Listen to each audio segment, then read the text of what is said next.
სახელითა მამისათა და ძისათა და სულისა წმინდისათა. ჩვენი დღეს აქ შეკრება ორი უმთავრესი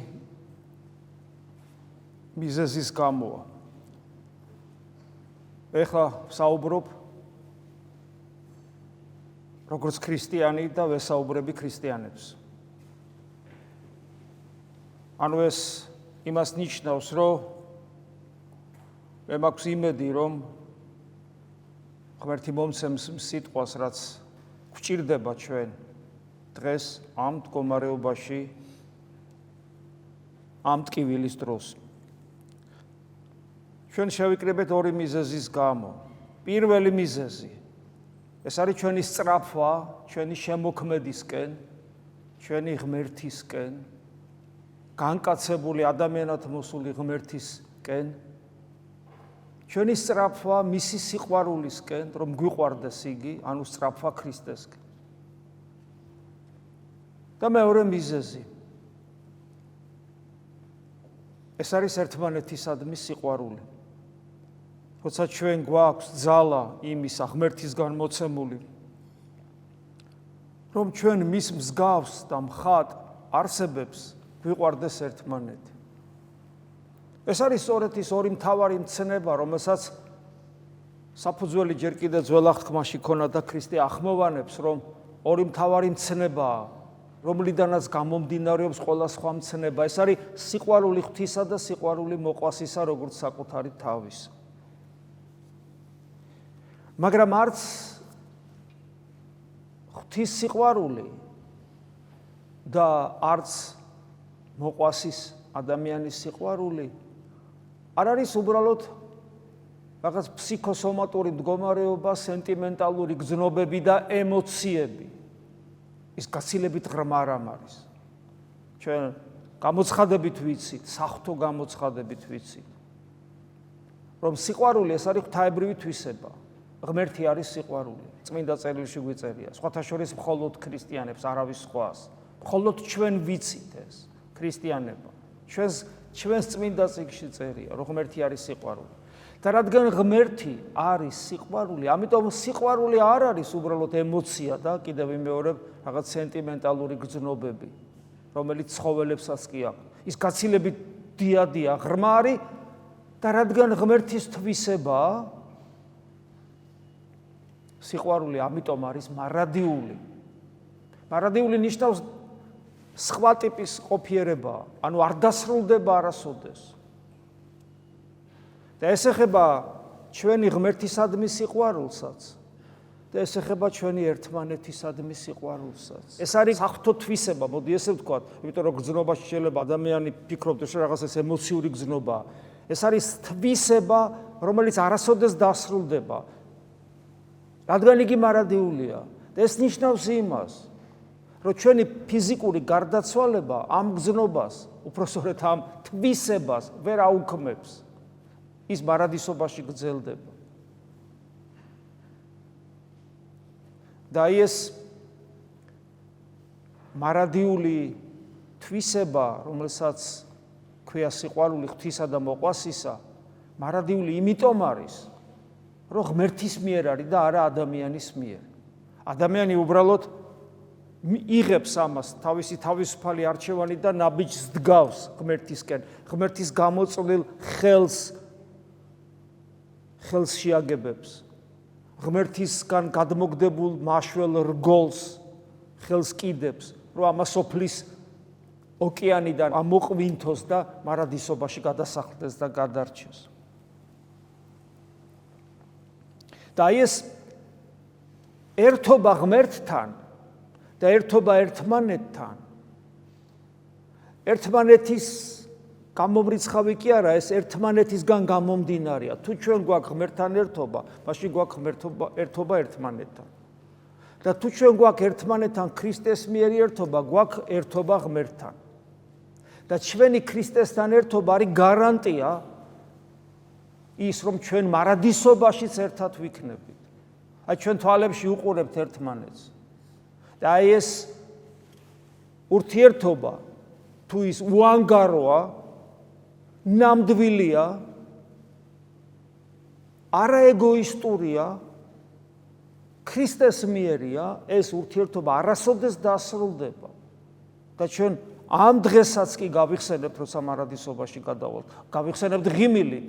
წმინდა წერილი, რომელიც არის გამოცხადება ღვთისა, ბევრს საუბრობს ამ ერთობაზე და დღესაც წმინდა წერილი სახარებით და სამოციქულთი გვესაუბრებოდა ამ ერთობაზე. აი მათეს სახარებაში. უფალი როგორ ამბობს, ნახეთ. რა ძალა აქვს ერთობას ქრისტეს მიერ. ამინ, ანუ ჭეშმარიტად, გეტყვით თქვენ, უკვე თუ ორი თქვენგანი, ორიც კი უკვე დიდი ძალაა. შეითქმნენ ქვეყანასა ზედა, ყოვლისათვის საქმისა, რომელიცა ითხოვონ, ეყოს მათ მამისა ჩემისაგან ზეცათასა. ანუ როცა ადამიანი ქრისტეს მიერად რწმენით გაერთიანებული, ერთად დადგებიან და ღვთისაგან ითხოვენ, ეს საქმე გამოდის. ოღონ აქ არის ერთი ნიუანსი. ადამიანის ლოცვას ძალა მხოლოდ მაშინ აქვს, როდესაც მისი ნება ღვთის ნებასთან თანხვედრაშია. თუ ჩვენი სათხოვარი ღვთის ნებასთან თანხვედრაშია არ არის, ჩვენი ლოცვა არ შეისმინება. ჩვენ ყველანი შევიკრიბებით. ეს ღვთის ნება არის, რა თქმა უნდა. ღმერთს ეს უნდა, რა თქმა უნდა. თითოეული ჩვენგანი ხო ამისთვის შექმნა. ამიტომაც ჩვენ ლოცვას დიდი ძალა აქვს, იმიტომ რომ ქრისტეს მიერ ერთობა გვაქვს, აგერ წირვაზე ვიყავით. ზოგიერთი თქვენგანი ეზიარება კიდევაც და ვითხოვთ იმას, რაც ღვთისნებასთან თანხვედრაშია. ამიტომ ჩვენ ლოცვას დიდი ძალა აქვს, ამიტომ წერია, ორნიც რო ვიყოთ და ვითხოვდეთ იმას, რაც ღვთისნება, რაც ღვთის საქმეა და ორნი ქრისტეში გაერთიანებულები ეყოს მათ მამისა ჩემისაგან ზეცათას, ანუ აღსრულდებაო ქრისტე გვეუბნება ჩემი მამის მიერ ზეცაში. რამე თუ სადაცა იყვნენ ორნი გინა სამნი შეკრებულ სახელისა ჩემისათვის მუნ ვარ მე მათ შორის. რატო აღსრულდება ჩვენი ლოცვა? იმიტომ რომ ქრისტემ გვითხრა ეხლა, რომ ჩემი სახელით შეკრებილები თუ ხართ, მე თქვენთანა ვარ. სამყაროს შემოქმედი ძე ღვთისა, ყოვლის შემძლე ღმერთი, ადამიანად მოსული ეხა ჩვენ შორის არის, იმიტომ რომ ჩვენ მის სახელით ვართ გაერთიანებულები, ამიტომ ჩვენი ლოცვა ხდება ძალმოსილი. და მას შეუძლია ადამიანის ცხონება და გადარჩენა, იმიტომ რომ ეს თანხვედრაშია ღვთისნებასთან. მაშინ მოუხდა მას პეტრე, აი აქ კიდევ ერთი ნიუანსი. ერთობაზე როცა საუბრობთ, ეს ერთობა ბევრ გამოცდას გადის. და აი ეხლა ამ შემთხვევაში, რასაც მე თქვენ წაგიკითხავთ, აღმოვაჩენთ, რომ ეს არის ძალიან მნიშვნელოვანი და თუ ეს არ შესრულდა ისე, როგორც უფალი ამბობს, ჩვენი ერთობა მორღვეული იქნება და არც ჩვენ ლოცვას ძალა არ ექნება. მაშინ მოუხდა მას პეტრე და რქვა, უფალო, რაოდენ გზის შემცოდოს ზმამან ჩემმან და მიუტევო მას. ანუ რამდენჯერ უნდა შემცოდოსო ჩემმა მოყვასმა ძმამ და არა აქვს მნიშვნელობა და რამდენჯერ უნდა ვაპატიო ადამიანს. ხო არის ადამიანი, რამდენჯერ უნდა გაპატიო კაცო შენ? რამდენჯერ შეიძლება შენ გაპატიო? და იქვეუნება პეტრე, ვიდრე 7 გზისამდეა, ეთყობა რაღაც ხალხური გადმოცემა იყო, რომ 7ჯერ შეგიძლია აპატიო და მერვე თუ კიდე იგივე დააშავა, აღარ უნდა აპატიო. ნახეთ უფალი რას ეუბნება? რქვამას იესო, არა გეტყვი შენ ვიდრე 7 გზისამდე, არამედ ვიდრე 327 გზის. ანუ ეს სიტყვათა თამაშია, მაგრამ არა 7ჯერ, არამედ 70ჯერ 7ჯერ 70. ეს ნიშნავს, რომ არა 490 მართლა. არამედ უსასრულოდ უნდა აპატიო. ხედავთ? ესე იგი იმისათვის, რომ ჩვენში ქრისტეს მიერ ერთობა იყოს, მოუღლელნი უნდა ვიყოთ ურთიერთმიტევებაში. მოუღლელნი. არ უნდა არსებობდეს მდგომარეობა, როცა ვიტყვი, რომ არა მორჩა შენ აღარ გაპატიებ. ეგეთი მდგომარეობა ჩვენში არ შეიძლება არსებობდეს, თუ ჩვენ ქრისტეს ერთობა გვაქვს და თუ ჩვენ გვინდა, რომ ჩვენ ლოცვას ძალა გქონდეს. კიდევ ერთი ნიუანსი, რაც ჩვენ გვჭირდება ამ ერთობის შესანარჩუნებლად. მოგვარეს მას ყრმები, იესომ აკურთხა ეს ყრმები და რას ამბობს? რქვამათ იესო, ეგევითართა არს სასუფეველიცათა, ბავშვებივით უმანკონი, ძვირ უხსენებელნი უნდა ვიყოთ იმისათვის, უმანკო და ძვირუხსენებელი ჩვილნი ბოროტისათვის, რა თქმა უნდა. ანუ ასეთები უნდა ვიყოთ, ისეთები უნდა ვიყოთ, როგორც ბავშვები არიან. და მხოლოდ ამ შემთხვევაში ასევე შევძლებთ, რომ ქრისტეს მიერ ერთობა შევინარჩუნოთ. ესეც ძალიან მნიშვნელოვანია. იმიტომ რომ ჩვენ ძალიან ჭკვიანები ვართ ხშირად ერთმანეთის საჯულებად როცა ვართ ხოლმე. არ შეგვიძლია ერთმანეთის პატიება. გესმით, მოუღლელნი უნდა ვიყოთ, ვაპატიოთ და ბავშვის გული უნდა ქონდეს. აი ბავშვმა რო იცის, რომ აი როგორც არ უნდა ხანდახან მშობელი უსამართლოდ მოექცეს, ბავშვი მზად არის, რომ იმ წამს აპატიოს და აღარ ახსოვდეს ის, რომ არც ახსოვს, არ ახსოვს, ბავშვს არ ახსოვს მშობელი, რომ ხანდახან უსამართლოდ ექცევა. აი ეს თვისებები უნდა გქონდეს იმისათვის, რომ ჩვენ ეს ერთობა შევინარჩუნოთ, რომ ჩვენ ლოცვას ძალა გქონდეს. ამ ყველაფერს აქვს მისტიკური საფუძველი. ეს მარტო უბრალოდ ჩვენი ნებისყოფით კი არ კეთდება. მისტიკა არის, საიდუმლოება, მისტიკური საფუძველი, საიდუმლოებრივი საფუძველი აქვს, ანუ ღმერთთან კავშირიდან გამომდინარეა ეს, იმიტომ რომ ჩვენ ეკლესია ვართ. აქ საუბარი არა უბრალოდ ადამიანთა თავყრილობაზე, თალმე ბაზარში, დაწესებულებაში, შენობაში, ორგანიზაციაში, არა, ეს არის ეკლესია. ეკლესიის ერთობაზეა საუბარი. ქრისტეს მიერ ერთობა მხოლოდ ეკლესიაშია. იმიტომ რომ ჩვენ აქ ქრისტეს ხორცით და სისხლით გაერთიანებულები ვართ. და პავლე მოციქული გვასწავლის, რომ ეკლესია ქრისტეს სხეულია. ამიტომ რატომ არის ქრისტეს სხეული? იმიტომ რომ კიდევ ვიმეორებ, ქრისტე ჩვენშია.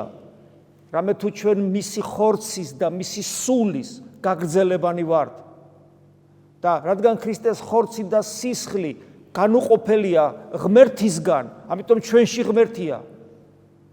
და ჩვენ ერთმანეთთან შეერთებული ვართ, როგორც სხეულის უჯრედებია შეერთებული ერთმანეთთან. და ერთი უჯრედი მეორით არსებობს და არც ერთი უჯრედი ცალკე არ არსებობს. ხოლო თუ რომელიმე უჯრედი ცალკე არსებას მოინდომებს, ის კვდება და განგდებული არის სხეულიდან. ამიტომ პავლე მოციქული აი კორინთელთა მიმართ ეპისტოლეში გვეუბნება, ვინაიდან როგორც ერთია სხეული და მრავალი ასო აქვს, ცხვირი, ყური, თვალი, თითი, ხოლო ყოველი ასო მათი სიმრავლის მიუხედავად ერთი სხეულია. და გახსოვთ როგორ ლაპარაკობს იქ, რომ თვალმა თქვას რო უთხრას, მაგალითად ყურს რო არ ამჭირდები, თავმა რო უთხრას, ფეხს არ ამჭირდები ამ პირიქით, ხო, არ შეიძლება დაირღვევა. ანუ უამრავი ნაწილი აქვს სხეულს, ყველაფერი ეს საჭიროა და ყველაფერი ეს ერთად ქმნის ერთ სხეულს. ასევეა ქრისტეც. რადგან ყველანი ერთი სულით მოვინათლეთ, ერთ სხეულად, როცა მოვინათლეთ, სულიწმინდა ღმერთის შემოვიდა ჩვენში, მირონ ცხებულები ვართ. და ამიტომ ჩვენ ერთი სულით მოვინათლეთ, ერთ სხეულად მოვინათლეთ, ასე რომ ყველას ერთი სული გვაქვს ნასვამი. ესე ამბობს. ნასვამი, იმიტომ რომ სულიწმინდა ღმერთის სიმბოლოა ცოცხალი წყალი. და აი ამ წყლით, მარადიული წყლით, მადლისმიერი წყაროთი საღვთო ჩანჩქერით შეიძლება ასე ითქვას, ვიკვებები ჩვენ ქრისტიანები, რომელიც არ წყდება არასოდეს თუ ჩვენინებით გული არ გადაუკეტეთ და პლუს, რა თქმა უნდა, ქრისტეს სისხლით და ხორცით გაერთიანებულები ვართ.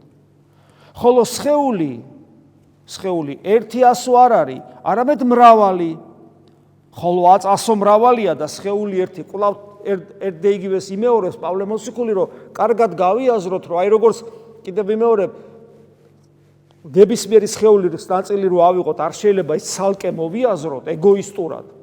ისევე არ შეიძლება, რომ მე და რომელიმე თქვენგანმა ცალკე მოვიაზროთ საკუთარი თავი ეგოისტურად. თუ ჩვენ ქრისტიანები ვართ, მაშინ ეკლესიის ნაწილნი ვართ, ესე იგი ჩვენ ერთი სხეული ვართ. ამიტომ აქვს ჩვენ ლოცვას ძალა. იმიტომ რომ ჩვენ სავ ლოცულობთ, რომელიღაცა თეოდორე კი არ ლოცულობს, ან რომელიღაცა ვიღაცა ადამიანი. არამედ ჩვენ ლოცულობთ ერთად, ჩვენი გულიდან გამომავალი მადლი ერთმანეთს უერთდება და დიდ მღვდელმთავრამდე ქრისტემდე აღიწევა. და თან ეს ლოცვა არის არა უბრალოდ ადამიანური, არამედ აი ამ საღვთო მადლის მიერ ჩანჩქერს შეერთებული. გესმით? და აი ამ ჩანჩქერს, საღვთო ჩანჩქერს მიყვება ჩვენი სათხოვარი, მიყვება იმიტომ რომ ამ გზაზე დგას, მისი ღვთისნების საწინააღმდეგო არ არის და აი აქვე ვედრებით უფალო გიორგი გადაგვირჩენე და გვიცხოვნე შენთან ამყოფე მარადიულად დაგველოდოს და იქ გახარებული დაგხვდეს.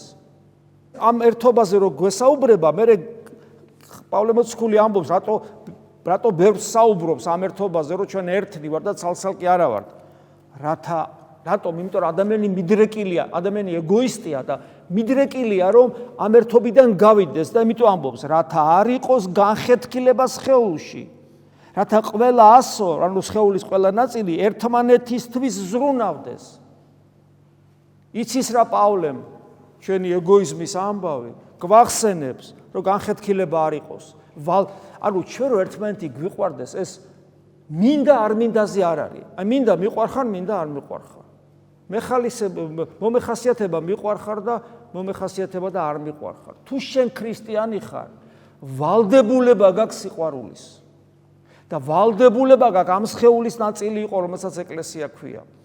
და ვალდებულება გაქვს იზრუნოს ხვებზე, ფიქრობდე მასზე, გტკიოდეს ისინი. ეს არის ვალდებულება და თუ ამ ვალდებულებას არ ასრულებ, მოკვეთილი ხდები და შენს არა თუ ლოცვას, საერთოდ შენ არსებობას ფასი აღარ აქვს.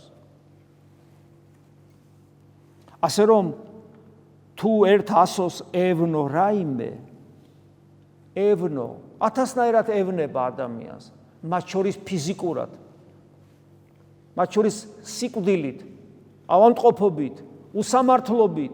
ხედავთ ადამიანი როგორი მოწყვლადია. დღეს ხარ, ხვალე უნდა გარდაიცვალო. არანაირი გარანტია იმისა, რომ რომელიმე ჩვენგანი ეხლა ხვალსაღამოს ცოცხალი იქნება, არანაირი გარანტია ჩვენ არა გვაქვს. არანაირი გარანტია. რა მოხდება კაცმა არ იცის. მაგრამ როცა ეკლესიის წიაღში ხარ, არ გეშინი არაფრის მათ შორის არც სიკვდილის, იმიტომ რომ ჩვენ ყველანი უნდა გარდავიცვალოთ. ყველანი უნდა ხორციელად მოვკვდეთ, მაგრამ უკვდავნი ვართ და იმისათვის რომ ჩვენ მარადიული სიცოცხლე დავემკვიდროთ, ამის გარანტია არის ის, რომ აი ამ ქრისტეს სხეულის ნაწილები ვართ. და თუ რომელიმეს ევნო, აი მე მევნო მაგალითად, და თუნდაც დავაშავე და ამის გამო რაღაცა მევნო. მასთან ერთად ყველა სხვა ასოც ივნება, ანუ ერთის ტკივილი მეორეს ტკივილია. მეორეს ტკივილი მესამეს ტკივილია. თითით უმტკივა ვიტანჯები. მე რომ თითია, ეკალო შემერჭება და დამისივდება მტკივა მთლი მე ვიტანჯები. თით ტკივა და მე ვიტანჯები. რომელიმე მათგანს ტკივა და მთლიანად ქრისტეს მისტიკური სხეული იტანჯება. და ეს ტანჯვა კიდევ ერთ გვაძლევს მოტივაციას. ეს ტკივილი გვაძლევს მოტივაციას, რომ ქრისტეს მიერ ერთობა განვიცადოთ და გულმხურვალედ შევევედროთ უფალს საკუთარი სულებისთვის. და 100%-იანი ვიცით ქრისტეს ამ სიტყვების და გამოცხადების ამ სიტყვების გამო, რომელსაც ვკითხულობთ, რომ ჩვენი სიტყვები, ჩვენი გულიდან ამომავალი ლოცვები შეწირული იქნება, იმიტომ რომ არ შეიძლება რომ ღვთის სიტყვა არ აღსრულდეს, არ შეიძლება რომ ღვთის სიტყვა გაცუდდეს. ამიტომ ამ ერთობის განცდით გვტკივა რა, ჩვენ მევედრებით ღმერთს, რომ კიდევ ერთხელ ვიმეორებ, მარადისობაში, სიხარულში დაგვახვედროს, სადაც ჩვენ ყველანი შევიკრიბებით.